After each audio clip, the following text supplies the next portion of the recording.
I think we are. I think the Labor government is having a laugh, Alex. We are literally running on empty right now in this country. It is crazy. Let me just give you some background to it. A couple of weeks ago, when the fuel crisis began, the Prime Minister, Anthony Albanese, and the Energy Minister said, no, look, nothing to worry about. No need to panic. Don't go out there and stockpile. We have an abundance of fuel in this country. Fast forward a few weeks later, more than 500 service stations across Australia have run out of at least one type of fuel. Well, it would appear that Australia and a bunch of supposedly woke liberal countries did come crying to America for help at the end of the day. And it's really funny how that works, because you've certainly heard a lot of chatter from liberals as of late about how America's allies are abandoning us because of what Trump's doing right now in Iran, right? NATO is falling apart. Japan is going to betray us because Trump made an objectively funny joke about Pearl Harbor or something like that. And I hate to break it to liberals, but this is not remotely what is happening. I know they fantasize about this rebellion of Canada, Europe, Australia, and all these left-wing countries standing up to the orange fascists, showing them who we are. The liberal world's going to unite. I know they believe that geopolitics and diplomacy means giving some vague nothing speech about democracy and LGBT rights at the Munich Security Conference or something like that. But in reality, that's just not how the world works.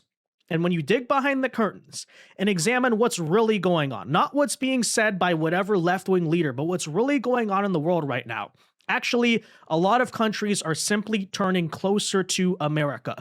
Not because of some supposedly shared liberal values, okay? Not because of democracy or feminism or all these concepts that really don't mean anything, but because of the very practical need that they are currently in search of a reliable oil and energy market. Really funny how that works, right?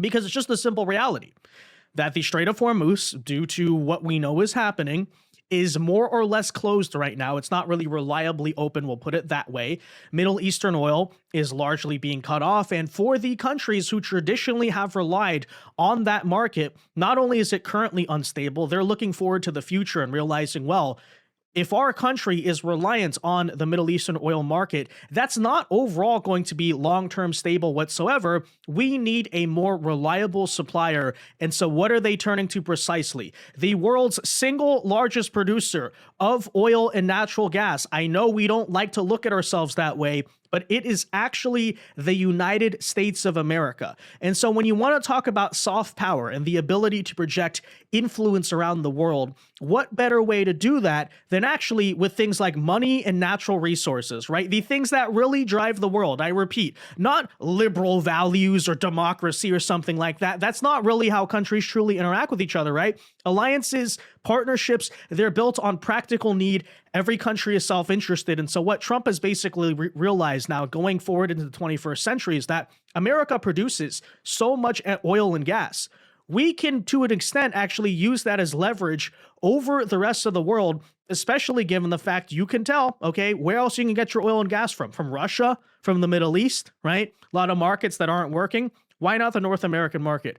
That is exactly what is happening right now. And that is exactly what we currently are seeing out of Australia, which is now basically begging the United States to send them an emergency fuel reserve after we're now witnessing, due to the current situation in the world, right, literal shortages, not just an issue of inflation, right, supply and demand, like the gas is expensive in America or something like that, actual shortages of gasoline. We have totally empty gas stations because of a combination of factors. Obviously, Australia was relying on a lot of oil imports that came in from Asia, and that oil in itself originates from the Middle East. But secondly, I also think this is a cautionary tale of woke, idiotic politics. Because this is a country in itself. I mean, obviously, Australia is massive. It does have some natural oil reserves. Not a whole lot, sure, in fairness. It's not super competitive in the world, but enough reserves and a stockpile that you would think they could actually subsist through a crisis like this.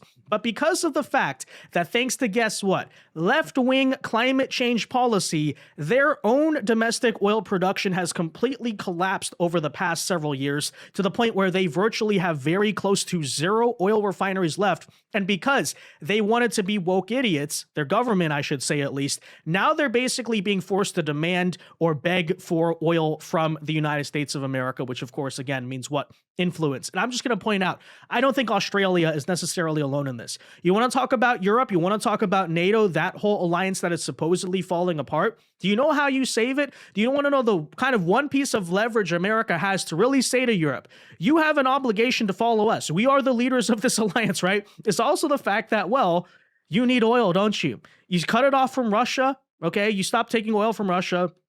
Your gas prices as a result went sky high through the roof. Now you're cutting off the Middle East as well. What are you going to do? You literally need energy from America. So this sort of trend is happening. And in today's video, we'll bring you both sides of that, right? We'll explain to you why Australia's stupid leftist policies caused this disaster to begin with. You can sit there and blame Donald Trump all you want, but the simple reality is that, okay, so if anything happens in the Middle East, our country literally just runs out of gasoline. How exactly does that work? We'll talk about that, as well as, again, what it might mean for America itself. So let's get into all of it. First, though, do us a favor. If you enjoy our content, make sure you hit that like button down below. Subscribe to the channel if you are new. That's the best way to support our work, and it also ensures that you can stay up to date with all of the latest news and coverage. And that said, so over the past several years, because of the Green New Deal, right? Keep in mind, this is what leftists across the world supposedly want for Western countries, and it's a good thing. Fossil fuels are bad, right? So Australia used to have 8 oil refineries. They now have just 2. So their domestic oil production slid off of a cliff. I guess they were very close to going to 0 in 2020, and the prime minister at the time basically had to sit there and save it. But as a result, what happened? They became completely energy dependent. They were importing all of their fuel from Asia. Asian oil comes from the Middle East. So those Asian countries, because they also need their own oil, basically cut off Australia. And guess what happens when you become too reliant on an unstable geopolitical supply chain? You get messed up. And your gas stations literally look like this right here. This is Sydney, Australia, apparently. Talk about shell shock. At North Ride, no ride. The billboard's blank, the taps are off, and everyone's feeling a little empty. Oh, it's ridiculous, isn't it? As this fuel crisis starts to stare Sydney in the face. Very worrying. Statewide, 59 service stations tonight sit empty. More than 200 have no diesel, and more than 300 have a limited range of unleaded. At this Shell site in Cromer, fuel rationing. A 50-litre limit with a ban on tanks and cans. Sydney hasn't seen anything like it in any real way since 1979. Bloody ridiculous, mate. Can't believe it. I'm not going to last very long in this car. It's true, those who drive Ford Rangers say they're now paying $240 to fill diesel tanks. Some are paying much more. As others hoard at home. The state government's prepping for the worst case scenario, working out a potential fuel rationing scheme as unleaded petrol soars close to $3 a litre in Sydney. At least 42 stations have no fuel at all, and around 107 have now run out of diesel. We're preparing for every eventuality, but I don't want to jump the gun. I think it's reasonable that we would be preparing for a prolonged conflict in the Middle East. The Premier says his team's working on a contingency plan in case of emergency, urging drivers not to panic and exercise common sense. So yeah, it really is that bad. Nearly $500 to fill up a truck. Utterly ridiculous. But here's the thing. If you're Australia, you could sit there and blame Donald Trump all you want. Oh, he started the war. But here's the entire point. Okay, he's the leader of a different country than yours. Yes, things can happen in the world, you know? Wars can break out. Look at 2020. Some virus can break out and mess with the global supply chains that way, et cetera, et cetera.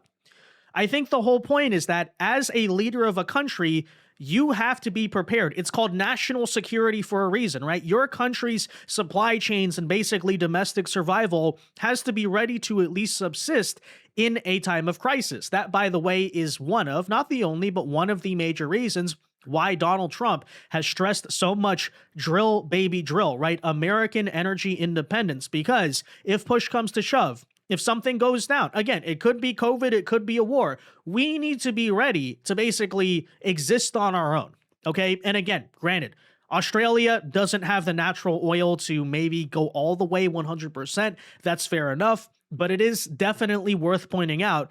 You used to have some domestic oil production. Now you have basically none, right? So supply chains tighten slightly. Keep in mind, this has only been going on for a month, you know? This is not a several years long conflict. It's certainly not World War III, okay? But they already get crushed. Why? Because, of course, what do leftists want? What do they advocate for all of these countries to do? They shut down their own energy production to reach net zero, climate change, carbon emission style goals. And it's worth noting this is happening in every country. It also happens in Canada, happens in Europe, was happening in America up until, the 2024 election. This is a pretty universal theme. And when you look at these empty gas stations, please just understand that's what leftists want, right? When they say they're just going to solve climate change or something, this is the actual reality. This is the actual human cost of those policies. And so hopefully that ought to be a wake-up call. And secondly, you also notice, by the way, that no matter how much they claim they're going to shift to green energy, oh yeah, the solar panels, the wind turbines, we're just going to run on hippie electricity and vegetable oil like George Jetson or something, that's also not reality. So notice, the stupidity of this policy, right? Truly off the charts. And this really shows just how much leftists actually take seriously the concept of climate change. And it's totally backed by science, by the way, the policies they're suggesting.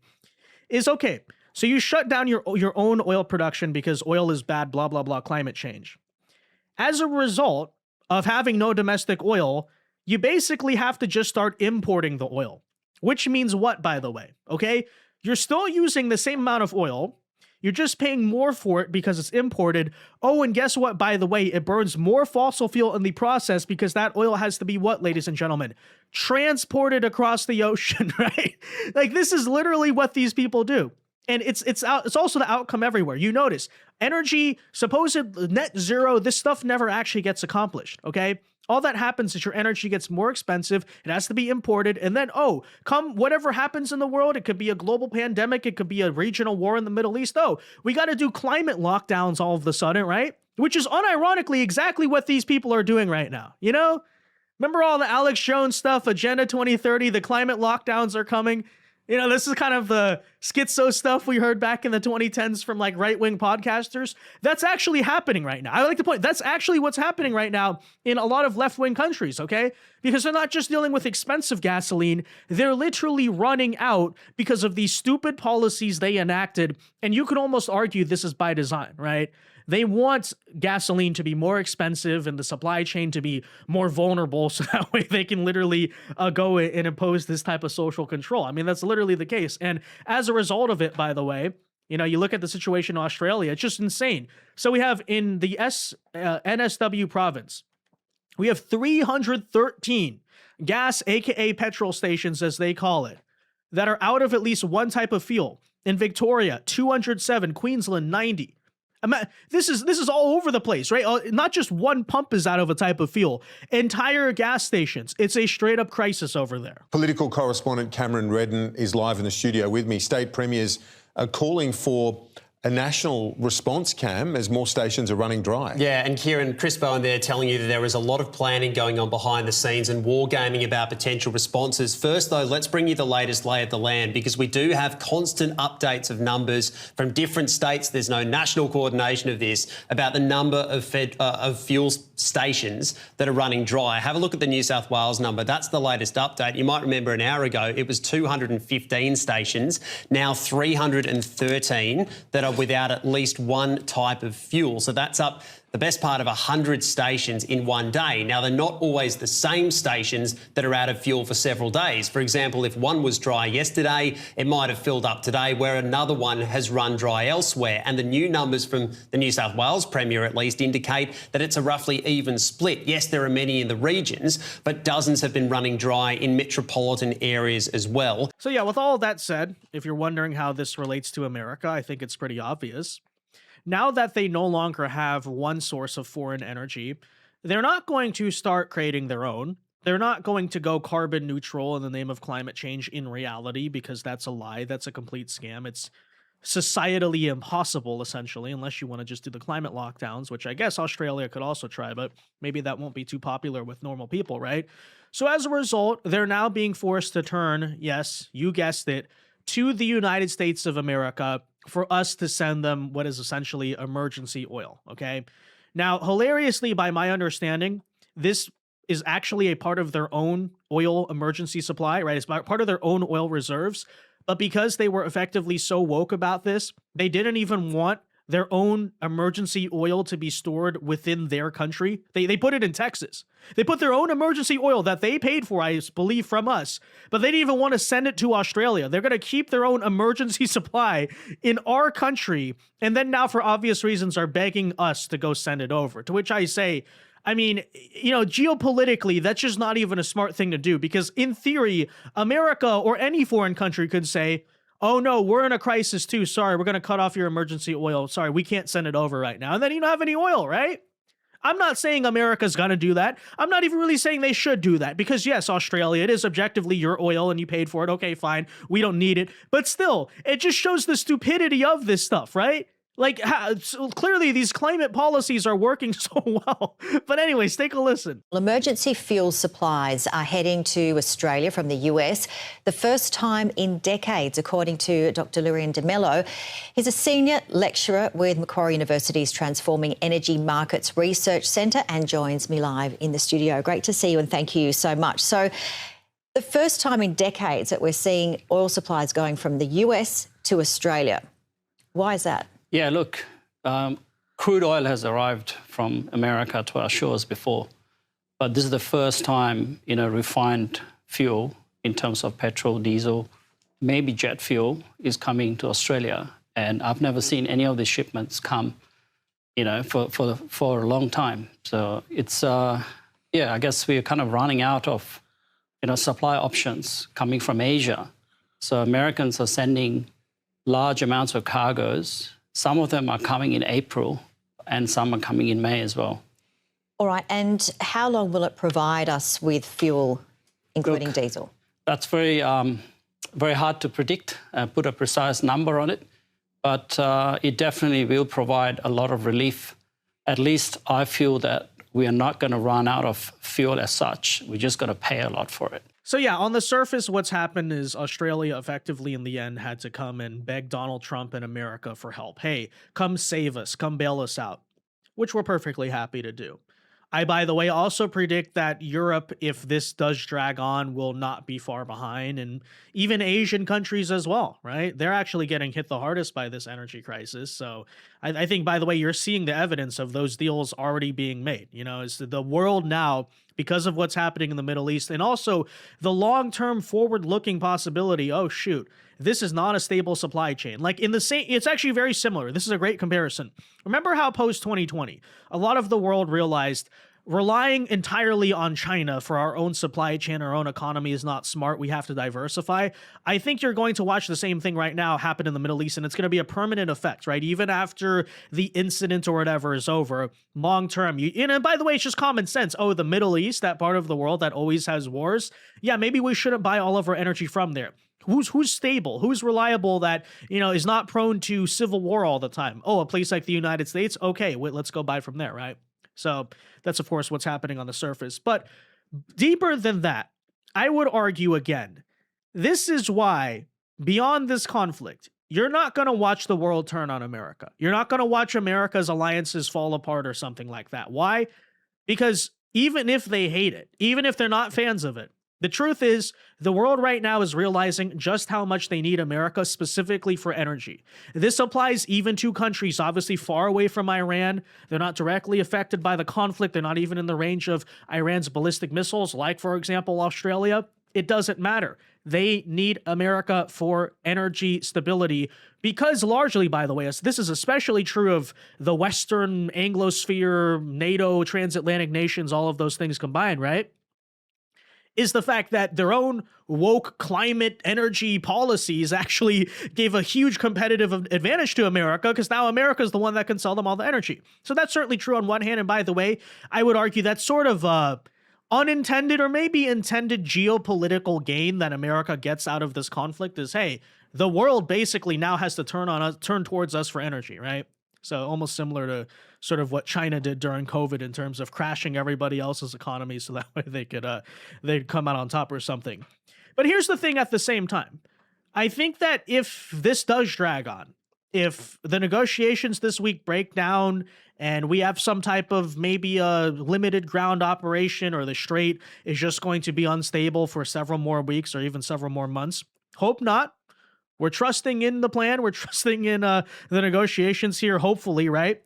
But if that doesn't happen, and there's a possibility it doesn't, maybe even the likely possibility there, right? I think at a certain point, we also have to ask the question, well, what about our own people? You know? Because here's the thing. Our oil companies right now are making a ton of money off this conflict. Why? Because the whole world, yes, has to buy their oil. We're able to sell it at an inflated rate because of, emergency situations, fuel rationing. The Middle East is cut off effectively. But in the process, because of that, because of the fact that our own oil companies are still exporting, we are seeing domestically a huge increase in the price of energy. And so a lot of people ask, well, if America doesn't really need the Strait of Hormuz, then why is our energy still expensive? Well, yes, that is the very reason, okay? Is because our oil and gas companies are still exporting and making all this money, making all this profit, and basically running business as normal, even though there is that impact, obviously, with supply and demand in the Strait of Hormuz and all that. So my point in saying that is I think perhaps at a certain point, we have to consider also for Americans the possibility of putting some type of export control on our oil, which is to say, hey, oil companies, you've made a ton of money, but at a certain point, okay, our people are suffering because of this expensive gasoline. Arguably, it hinders the war effort, right? Because since the moment this started, we aren't even able to maybe do exactly what we might want to do in Iran because we're so scared about people revolting over gas prices. So how about keep the oil here in the United States, if that makes sense? So that way our people can still live a nice life, still have our energy, still have our gas, actually reap in the benefits of American energy independence, and I guess effectively screw the rest of the world, right? This is about us. That's something we got to have to consider at some point. And if we're not going to put export controls, then here's what I would also say. Okay, so if oil companies are making a ton of money, again, selling to other countries, exporting the oil, then we ought to make some sort of deal with them, and especially given how much benefit Trump has given to the oil companies over the course of his presidency, right? He's deregulated the industry. He did what he did in Venezuela. Now he did what he did in Iran. He's giving them a lot of benefits right now. He ought to go to them and say, okay, because you've made all this money, we're not going to be socialists, we're not taxing you, we're not stealing it, but could you please use that and reinvest it in some price relief for Americans, right? Lower your prices in America and you can make up for it by all of the record profits you're making right now in the export markets. That's something we ought to consider as well, right?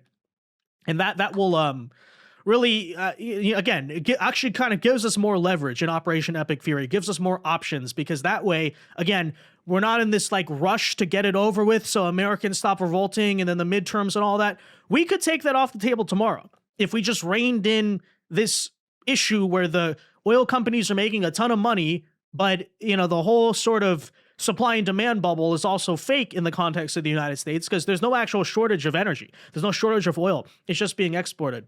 So something to consider there, right? Something to consider. I don't know. But all of that said, guys, let me know your thoughts on this in the comment section down below. Be sure to leave a like on this video, subscribe to the channel if you are new, and until next time, God bless and peace.